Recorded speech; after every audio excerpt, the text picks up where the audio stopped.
But ladies and gentlemen, the show must continue here. We're going to bring on our first guest of today's episode, PFN Daily, here on twitch.tv/Pro Football Network. And that is our good friend, Ian Cummings, our Pro Football Network NFL Draft and College Football Analyst. Ian, he may be a little tired here. That's the running joke at Pro Football Network. Tiring and Ian kind of go hand in hand here. But outside of that, traveling, he spent some time in Mobile, Alabama at the Senior Bowl. And now we're going to get his thoughts after being able to watch practice, be able to evaluate these prospects that he's been putting a lot of time, effort, and energy on beforehand, building up his top 300 player big board, he and Ollie Hodgkinson. Ian, first off, how you doing, my man? Doing good. I'm not muted, right? No, right? You're good. You are All good right. to go. We always got to check now beforehand. We've done that like 3 times in a row. So not muted. Off to a good start. I didn't fall asleep during the Senior Bowl, so that's another good start. But yeah, it was a fun week. Got down there, and the first practice was really nice weather. The second one, we got drenched, but you know what? It was still pretty fun. Players made plays, and you're always learning more about these guys. So it was a nice, informative week, and we're gonna run back the tape on the third day later today once it comes in and see what we got and see how these guys close out the week. But always an informative week and always a productive week. You know, a lot of love for Jim Nagy, too, for being able to provide media access. Like for media that didn't have a chance to go to the Senior Bowl, you can still have your, opportunity to watch some of the practice film that gets, put out there, that gets filmed every single day between, obviously, both teams that are practicing. Now, I think one question, too, in your 2 days, before we get into some of our players and some of the notes that you have, what was your experience like in 2 days outside, obviously, the rain, but maybe just being boots on the ground, seeing all the executives that are there around the NFL, and obviously just being able to network and see other people that are, big name media members and scouts and things like that. What was the experience like for you? Was this your first time going to Mobile?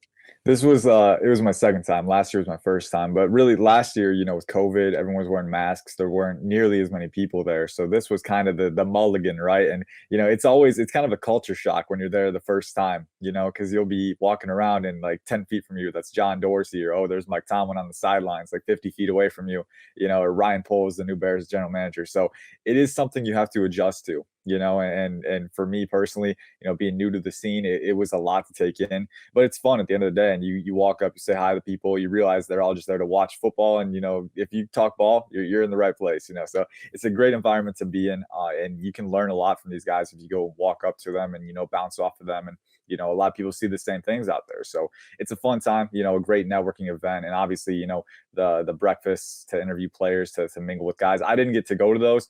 But those were opportunities too. And then obviously at the practices, that's a good place to just kind of post up next to a guy and chat it up. So it's always a fun experience. Well, one thing I've also heard too about Mobile, outside of there being really good football, there are a lot of good football players. There's a lot of good food. Did you have your chance to indulge in any food spots there? So let us know, and then we'll get into some prospects here. But this is the stuff that we want to know, ladies and gentlemen. Yeah, you have to talk about the food. Well, okay, there's a really good breakfast place, Bob's Breakfast. I think I creeped out Tony with how much I liked that breakfast place last year. It was like I was like they put this thing on the French toast called sweet cream.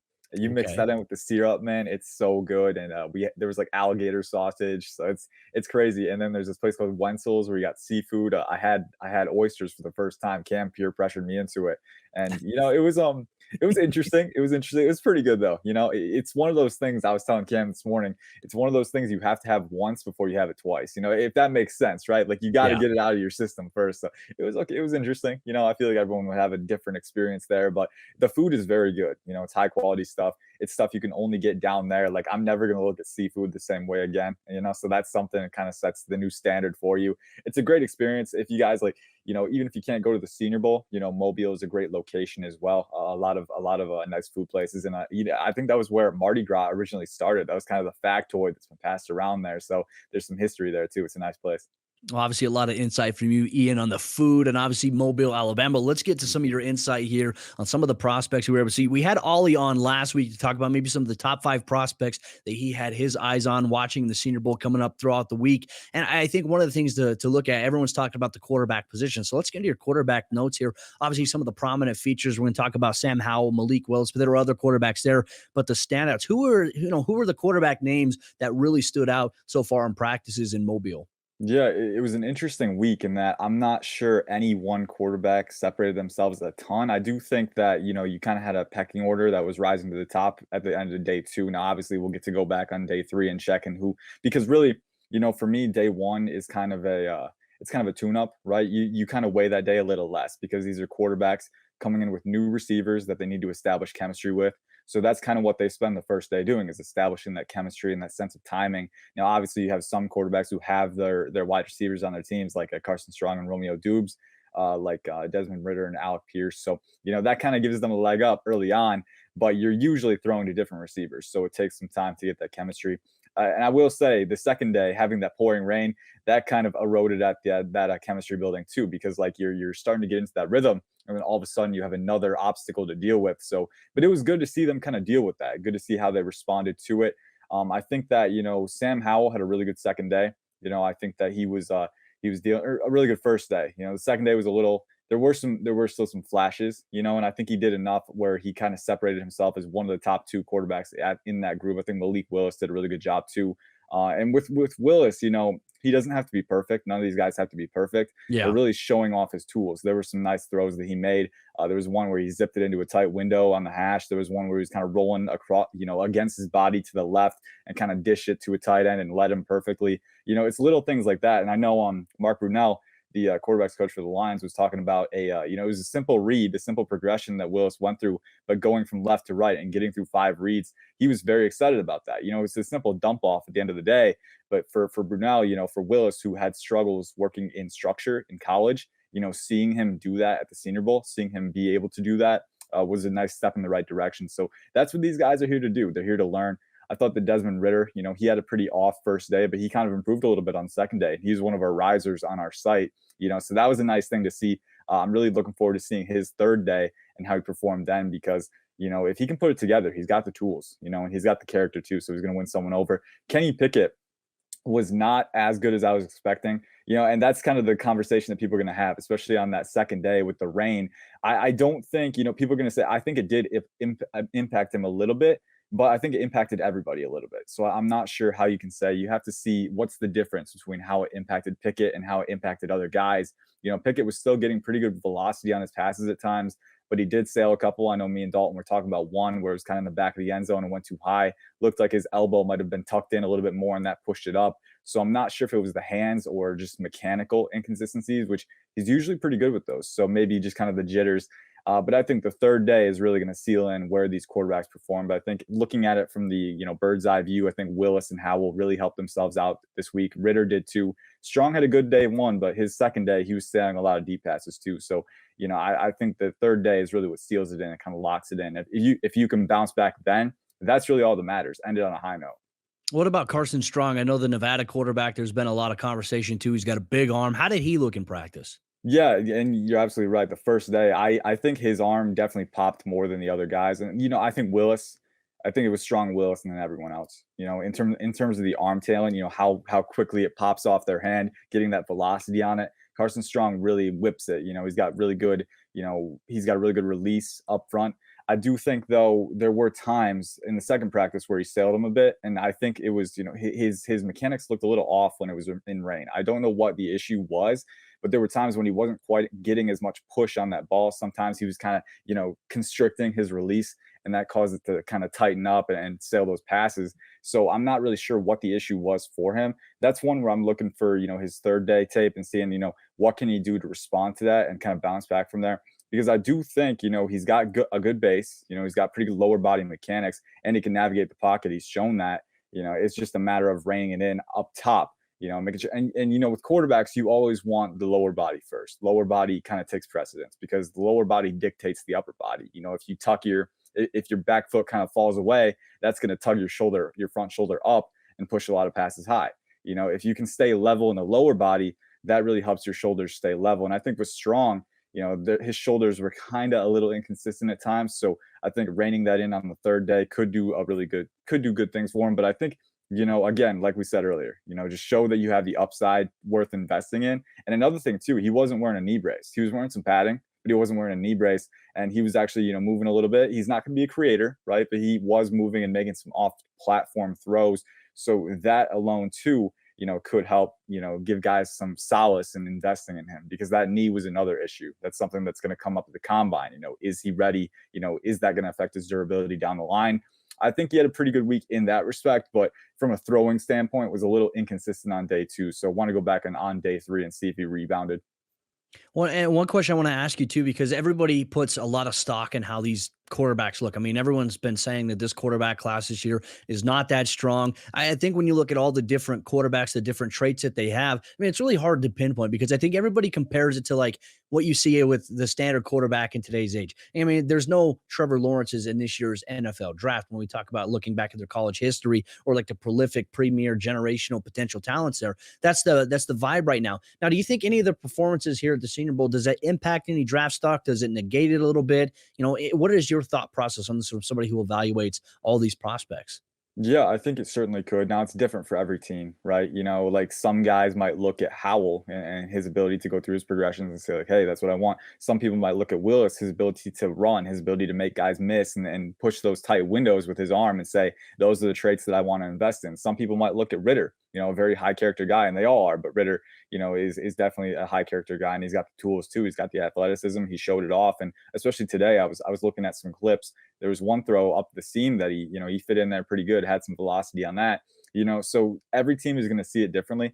But I think you're looking at, if I had to pick guys who separated themselves, because I don't think anyone separated themselves a ton. I think it was there were some inconsistencies for all guys, but I think Howell and Willis for sure. I think Ritter took a step up on day 2, which is always good to see for guys. You want to see them improve and trend up through the week rather than, start off hot and then kind of cool off. You don't want to see that. You want to see them finish on a high note. Kenny Pickett, didn't really do a ton to distinguish himself. I was hoping he would, and I don't think he was bad. I think he was pretty steady, but unspectacular too. And that could be, going up against guys that may have more, upside than you. And me personally, I've always been in the camp that I think Pickett's ceiling is a little underrated. I think he has a higher ceiling that people let on. But if he doesn't show that at the Senior Bowl, sometimes teams, they get into that tunnel vision and they see that at the Senior Bowl, they're like, that's what I want to invest in. So I do think all the quarterbacks showed enough. There were enough flashes. It's going to be interesting to see how teams value them, but everyone sees it differently and everyone wants different traits. So I think it's just a matter of what you want. But I think if I had to pick 2 or 3, probably Willis and Howell. Those are the guys that really showed something, especially Willis with his traits. I feel like the Josh Allen movement we've seen, just get that guy with the high end traits and invest in him. And I think people are going to get into that mindset with Willis, and maybe it works out, maybe it doesn't. But you have to take those swings, when they have that high ceiling, because that's maybe what they can become. I will caution people too that even when Josh Allen went to the Senior Bowl, there were times where he struggled and didn't look the part. So, I mean, it's not like, for NFL fans that may watch or, this weekend's game, obviously in the NFL Network, 2:30 Eastern time, I do think that there's going to be people that maybe overemphasize some of the mistakes that some of these players make, but it's all about growth. It's about being able to be coachable.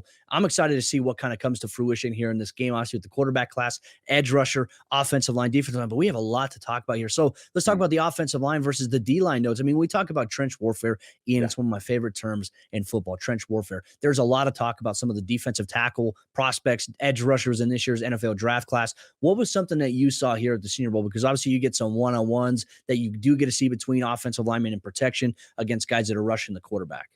Yeah, so I had the trenches last year. I got it again this year, and I was very happy about that because the defensive line group is stacked this year, man. I mean, comfortably, the defensive line outmatched the offensive line this week, and there were some good reps from the offensive linemen. Don't get it twisted, but there was some very dominant performance from defensive linemen. I think Jermaine Johnson on the American team, we got to start with him. He was wrecking guys all week, and he's got a very complete palette of traits. He was one of the most productive edge rushers in the league for Florida State this past year.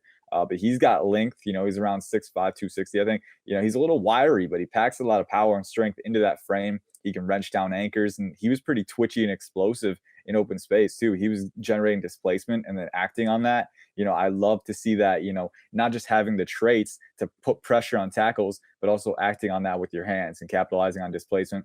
He definitely did that, and he did it consistently with rip moves, with swim moves. I was and speed to power. That's an important one too. He was jamming guys in the torso, really driving them back. So Jermaine Johnson had a very, very good week, and I think he looked like a first-round pick. Another guy who looked like a first-round pick, and that's a term that you want to use exclusively. You don't want to use it for every single guy, right? So realize I'm not throwing it out there. These are 2 guys that actually looked that good. Perrion Winfrey for the national team is another one, Oklahoma defensive lineman.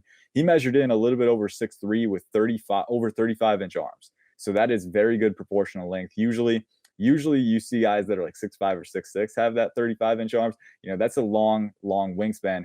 Winfrey's got that natural leverage at 6'3". He can get under guys, and he's got the length to really drive that power forward. And we saw that a ton this week, man. He was bull rushing guys out of the back of the end zone, man. He was explosive. He had a hot motor all the way through. And he also had a really, really nice, I think it was like a swim move. He's got lateral agility too, man. I mean, he just has a very full palette. And that was one thing that really won me over when I watched him initially, was his twitch and his athleticism, his ability to generate displacement and kind of get an edge on those interior linemen. Now he has that length and that power to drive guys forward. And then he's got that hot motor to maximize it.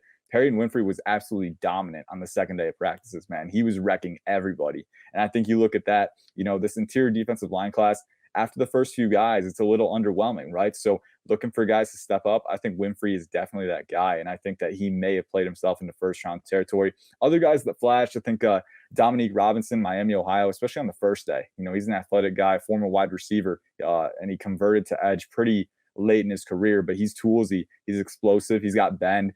He really flashed a lot. Eric Johnson was a late addition from Missouri State, around 6'5", 300, a long guy, and he looked like he belonged. Whenever you see an FCS guy added late, you want to see if they belong. Eric Johnson did. He was explosive. He was powerful. And he had a really wicked spin move against Darian Kennard on day 2, where Kennard really couldn't get his pads low, and then Eric Johnson just got around him with that quick spin. So showing that athleticism for a lower level college prospect is very, very good. And there were some others too. I know Devontae Wyatt had some nice reps, and Neil Farrell.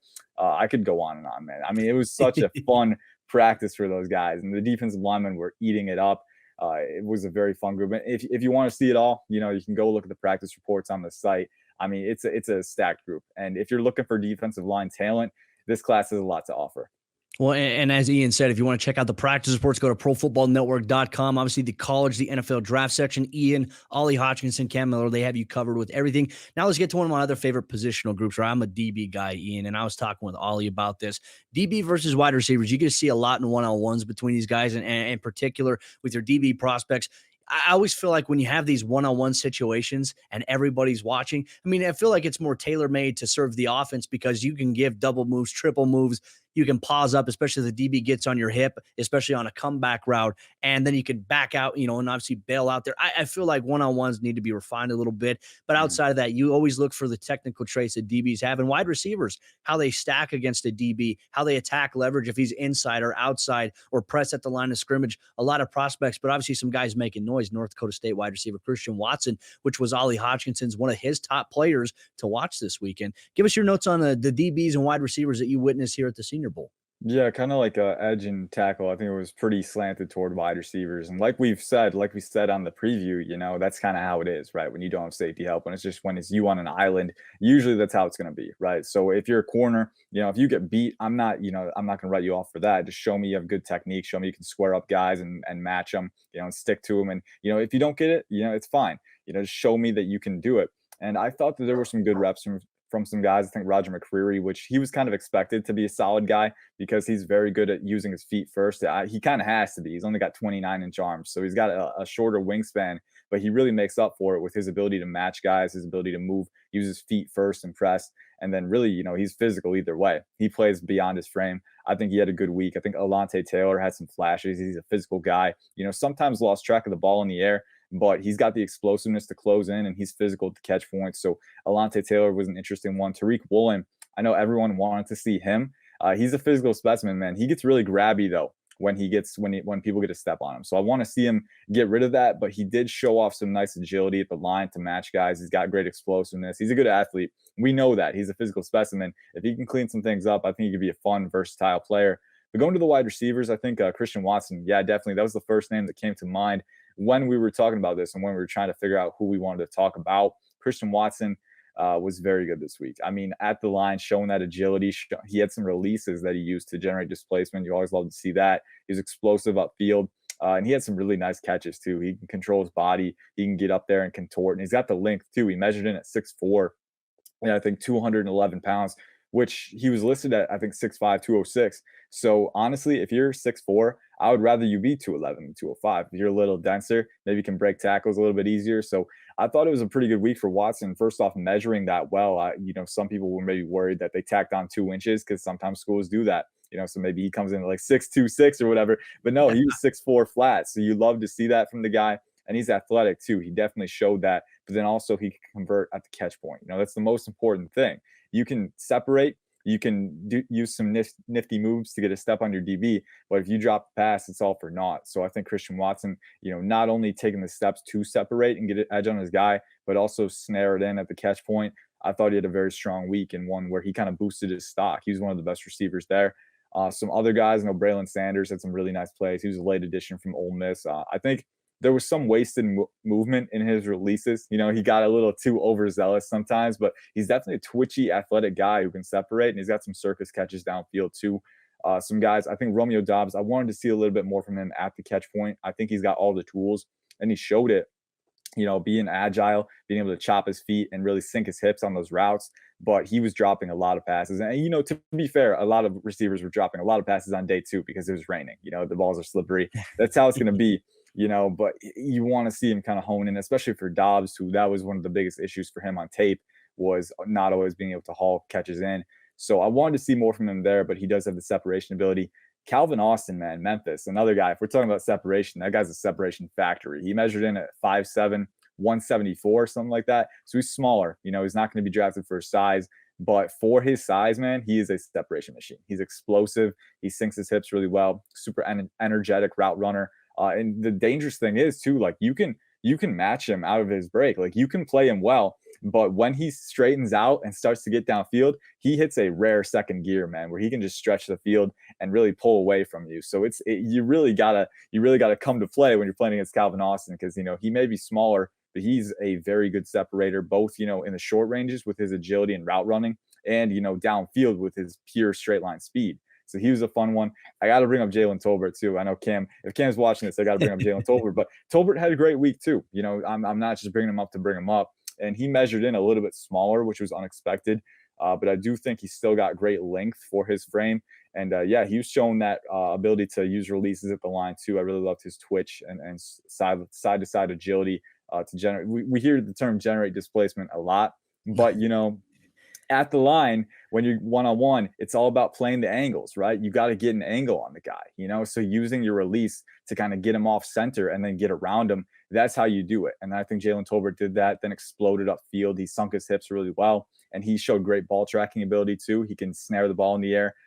He's a fun one. He's been very productive in the Sun Belt Conference. I know this past year, he accounted for almost 50% of his offense's passing attack, man. Almost 50%. So that guy was a target funnel. They knew the ball was coming his way. It didn't matter. He still got it. So Jaylen Tolbert had a very strong week, along with Christian Watson, Calvin Austin, just a few guys.